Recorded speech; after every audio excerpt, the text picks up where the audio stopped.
May bagong presiding officer at tumestigo ang unang witness sa first week ng impeachment trial ni VP Sara.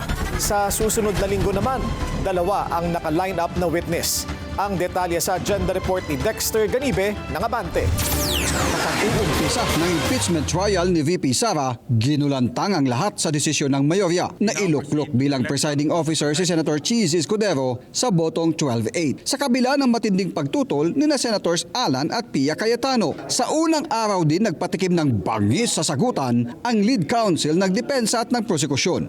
May I just clarify if the lead prosecutor is now making a motion to arraign the respondent accused? Your Honor, whether this is arraignment or otherwise, the motion of the prosecution is very much consistent with the Senate rules on impeachment. Samantala, sa desisyon din ng impeachment court, back to sender ang selyadong green box na dinala ng prosekusyon na naglalaman ng tax records ng VP.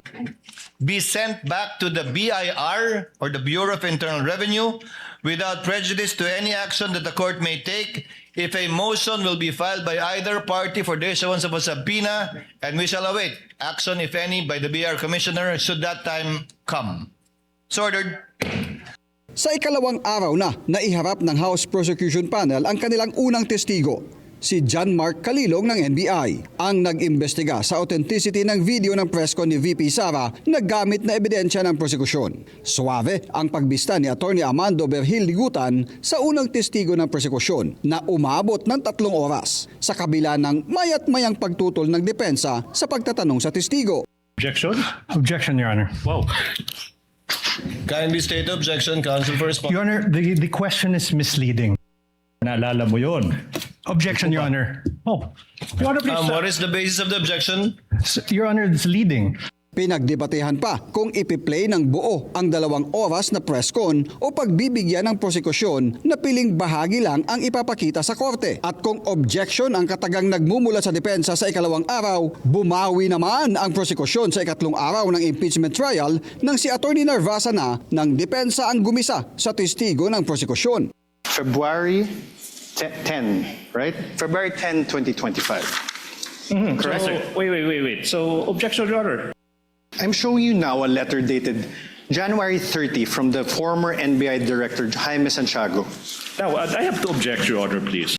Higit 2.5 oras ang cross-examination ng depensa sa testigo at hindi na nagsagawa ng redirect examination ng prosekusyon. Hindi naman maiwasang paalalahanan ng presiding officer ang senator judges na mag-keep quiet habang ongoing ang pagbibista ng mga abogado sa testigo.